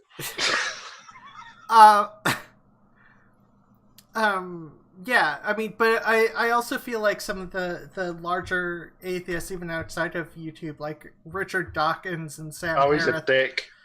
Harris also do this sort of thing, and probably Christopher Hitchens too. I don't. No, right. Okay. The thing is, right.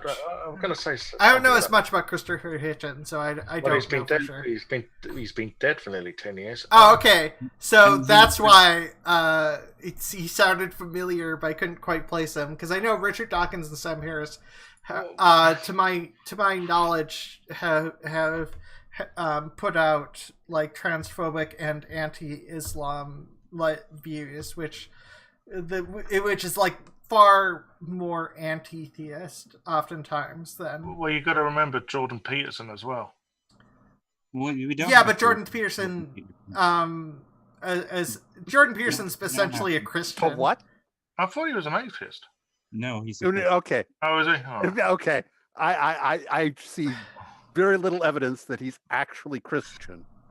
Who? But I also could not attest to his atheism in any way. I thought he was. I have no idea what he argues essentially against atheism, but he doesn't want to place himself as being religious. He essentially takes like the full centrist route, this very agnostic centrist route of not to say that agnosticism is inherently bad, but the way he's using it seems to be using not saying what he actually believes as a way that he can make arguments for Christian beliefs or against atheist beliefs without saying that he's a Christian or not an atheist.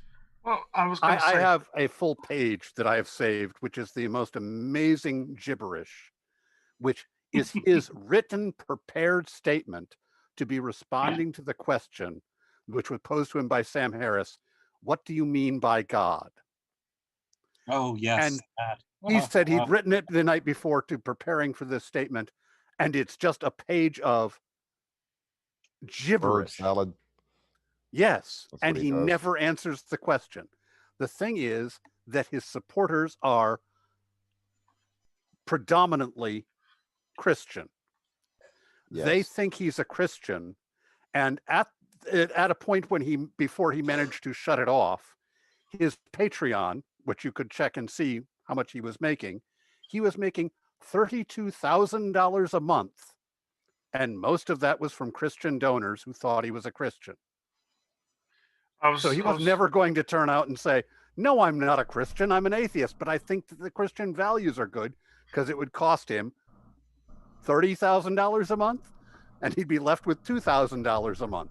He's not going to do that. I wouldn't do that for $30,000 a month. If you pay me $30,000 a month, I will fake Christianity.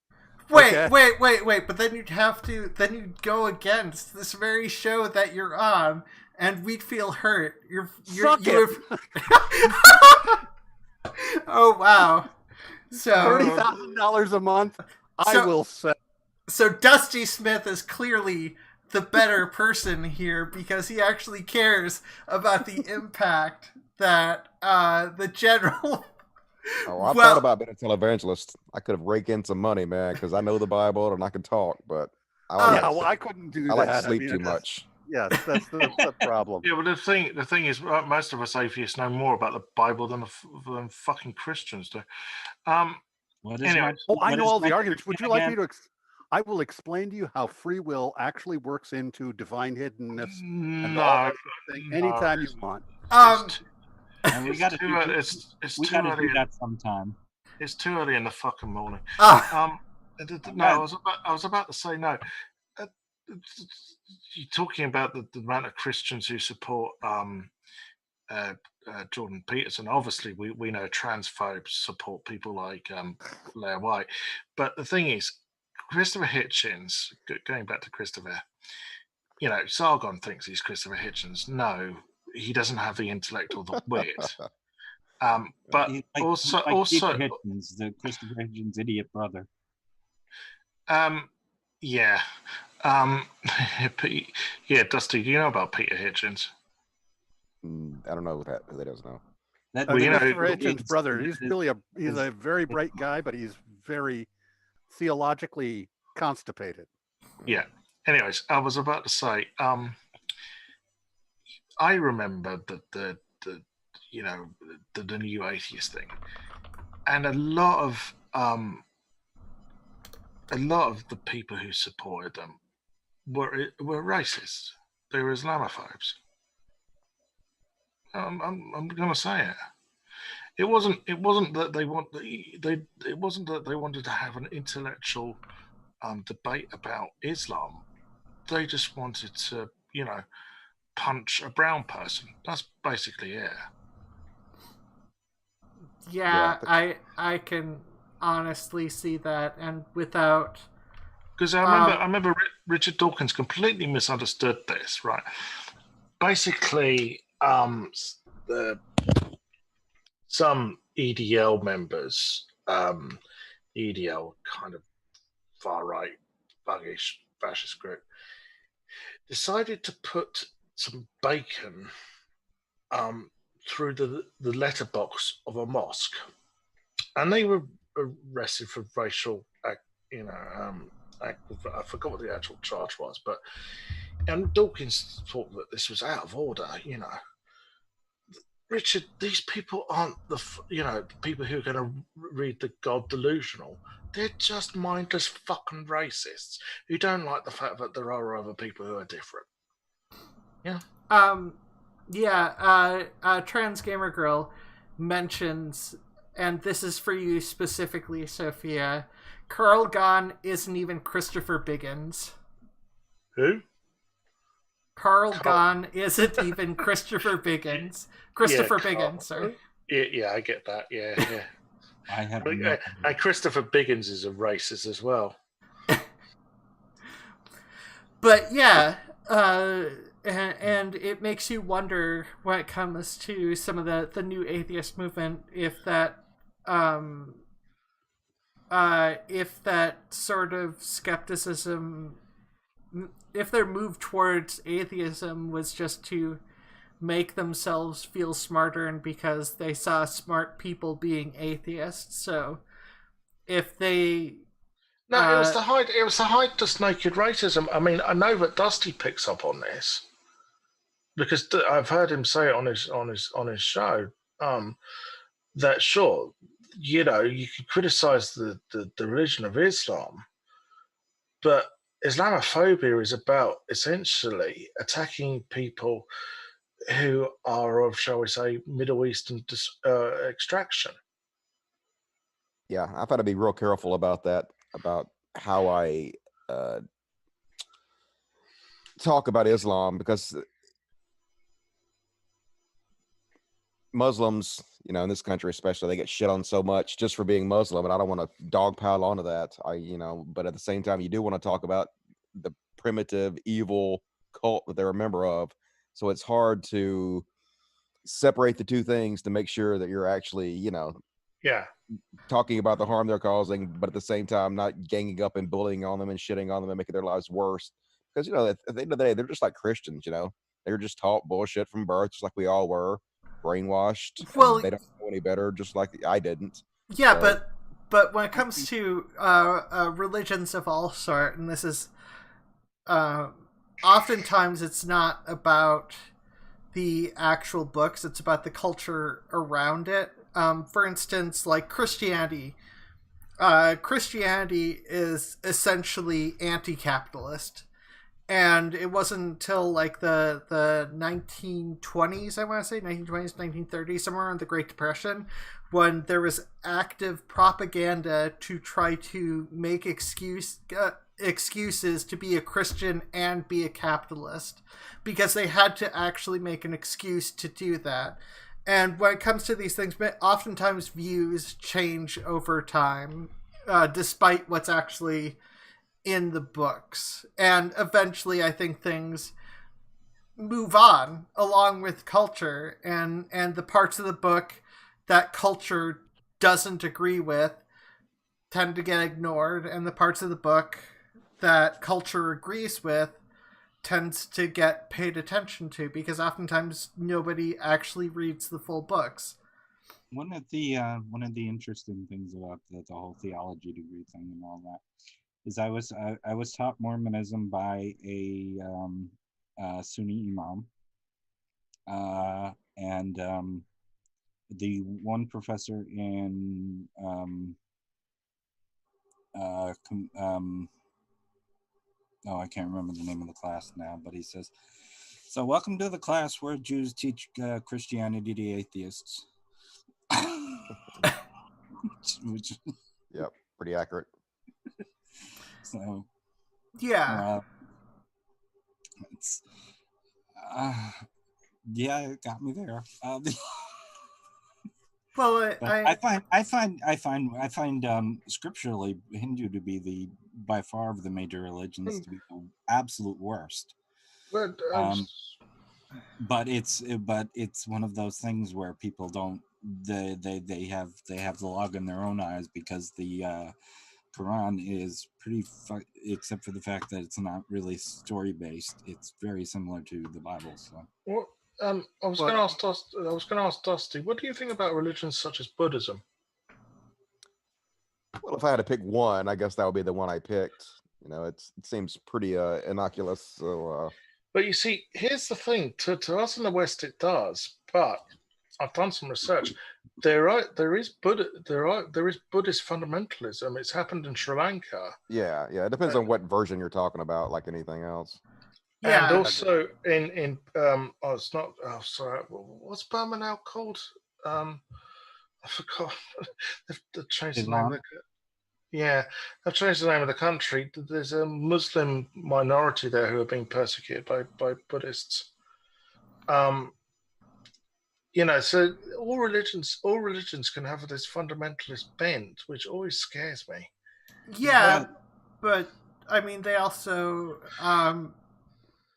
there are also people who move away from that, and ultimately it all comes down to the culture. Hell, there are rebellious Scientology. There's rebellious breakaways from Scientology that actually don't function in the cult-like ways of Scientology. It's very interesting the ways that cultures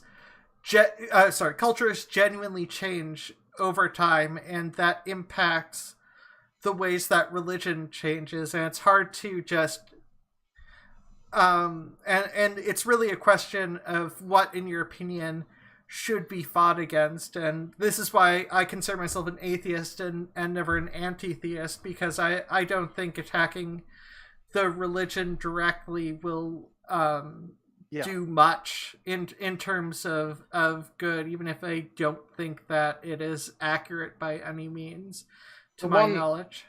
The one religion religions adapt to social pressure. And they adapt to social pressures, which is part of what you see with Mormonism. It's fraught with problems, and is the cult problems and so on, but it's adapted due to social pressures. And so in its fundamentals, it would be very problematical.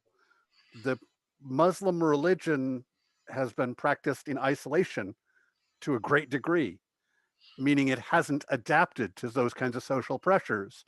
Well, even depending on the country, Iran has tended to have a lot of the people who, like the average citizen of Iran has historically been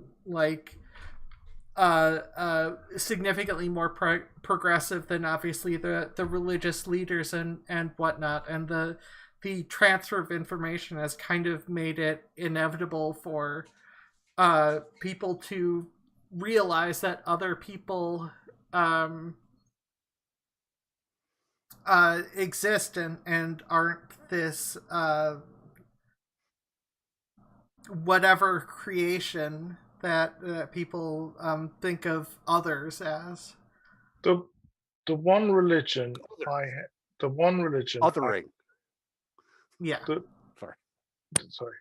one religion I have a soft spot for is paganism. Because pagans worship the earth. They worship nature. And I kind of think you can't go wrong there, you know? I think Jainism has a few things to recommend it, but it's a little weird. Well, I mean, once again, a lot of stuff really revolves around the cultures that surround the religion and influence it. And, sometimes religions get canceled by society, and depending on the religion, it's sometimes a very good thing that they get canceled by society. Sometimes they cancel themselves with Kool-Aid. Yeah, but that's more like when it comes to stuff, what gets called a cult and what gets called a religion, oftentimes only matters in terms of how it's viewed and how this particular church or whatever, or synagogue, or how it treats the people. But even that, it's a bit like the porn argument. I just can't take anyone seriously who says, LGBTQ people are bad because it says so in the Bible. And I was thinking, hold on. So, right, you believe this crusty old book is the word of some mystical, non-existent mystical sky daddy? You expect me to take that as a serious argument? Well, not just that. When it comes to having the conversation or whatever, they pick that, and then if you're like, oh, well, it says here in the Bible that it doesn't matter if that person is good or bad, you should treat them kindly or whatnot, and they just throw out that, and they don't care about loving your neighbor, or they don't care about you end up with people like fucking Ben Shapiro who would put Elijah in a camp. Love the sinner, hate the sin. Yes, but Ben Shapiro. Well, look, most Christian fundamentalists don't get past the Leviticus, okay? And as for Ben Shapiro, well, we both despise him. I mean, Well, yeah, because he would put Elijah in a camp. So if Elijah came to visit, he would put him in a camp. He would he'd call the police. He wouldn't it's the whole point of the whole Elisha Tanakh. Sorry, I'm getting into random Jewish. Look, it's because it's Hanukkah, okay? Yeah. No, but Happy Shaka Khan. But I mean, also Elisha has nothing to do with Hanukkah. That's a Passover thing. We've had this. Or not Passover thing, Pesach, whatever. Fuck, I'm tired. Pesach, yeah. We've had this discussion before, but Ben fucking Shapiro, for Dusty might not know this, but Ben seems to think that, right, because me and Alex, sorry, Ozma, I'm sorry. Well, no, I mean they both those words work for describing me. It's sort of like Destiny can be called Steve, or Steven, yeah, okay. Whatever. Well, yeah. Anyways, no. Basically, Dusty, both me and Ozma are Jewish, but the Ben Shapiro, we're not. We're plastic Jews, because we don't wear a yarmulke. We're not visiting, temple every day. We're not eating kosher, despite the fact. Well, I'm actually mostly eating kosher, but that's only because I don't like pork and I'm not a huge fan of fish. So, it's actually pretty easy for me to end up without trying eating kosher. That said, I do... Okay, so there's one thing I do break kosher meal is, and that is I do have dairy with meat. So, in that sense, I am... Do you have plastic cheeses, though? Yeah, but I can't have dairy and chicken. I can't have chicken on my pizza. That's treif in terms of whatever. I don't care. I was making a treif joke. And I was okay. I was just about to say. So Ben makes out that if, for instance, he has said in the past that if you're a Democrat, if you vote Democrat, you're not a real Jew. He has actually said that. Okay? Yes. Now, just to explain to Dusty, right? You don't have to practice Judaism. You don't have to eat kosher. Yeah, it's more of a cultural thing, right? Yeah. Well, yeah. You don't even have to. You don't have to be circumcised, right? The only thing which qualifies you to be Jew is if your mother's Jewish. That's it. Your mother has to have been Jewish before you. Yeah, at the time of your birth, my mom converted to Judaism before I was born. So because of that, Lupo. Yeah. No. It's so my parents wouldn't be able to go to Israel, but I would. I would be able to move to Israel and live there. All that seems silly to me, though. It is. But anyways, we are reaching the end point of things, and hopefully we can get Perfict back in here.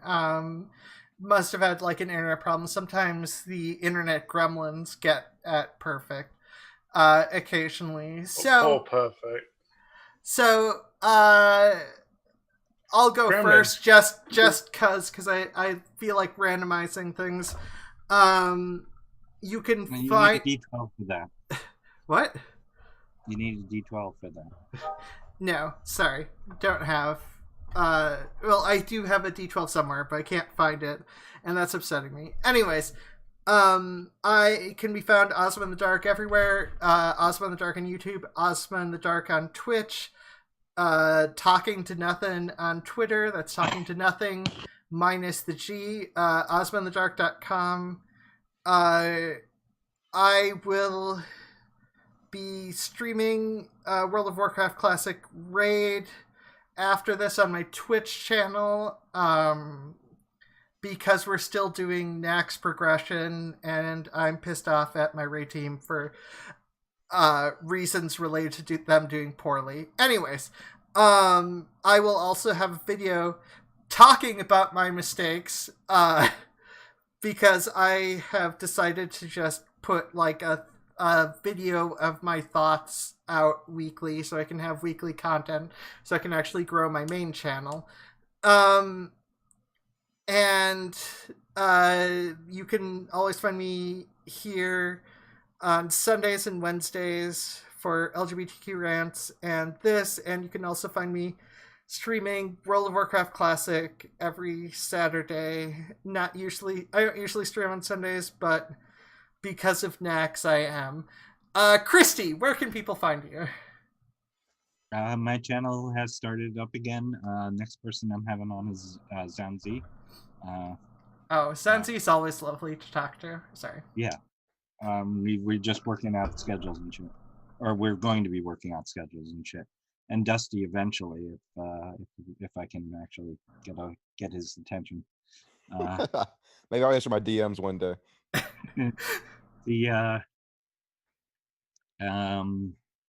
And I'm almost finished with the thing I was working on, which I'm still not going to say what it is in case I don't finish it in time. There you are. You got back.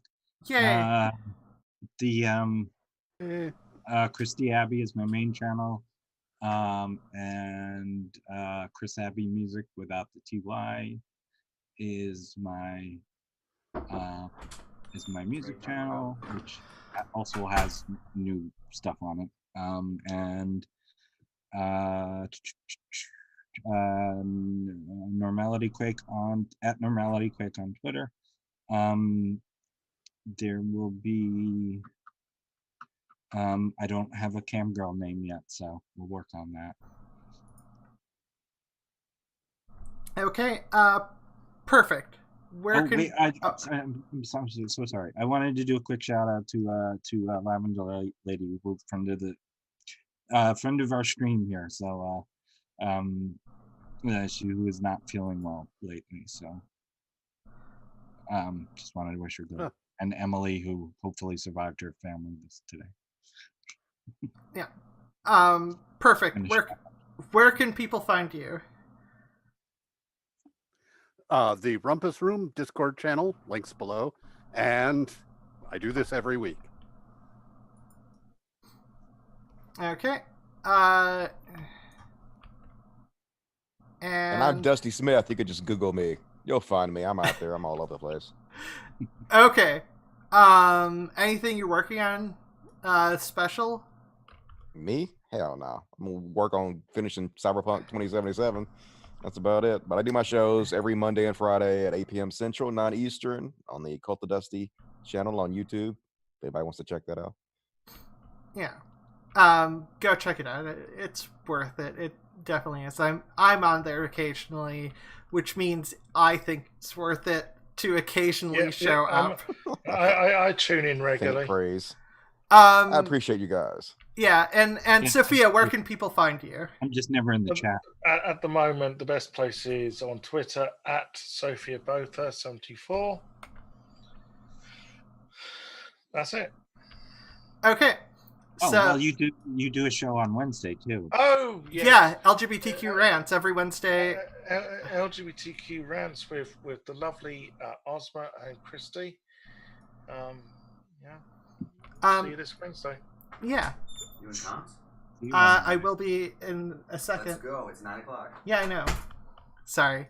I'm getting yelled at by Raid Leader as I'm walking here. So, as I've stolen from Christy, I'll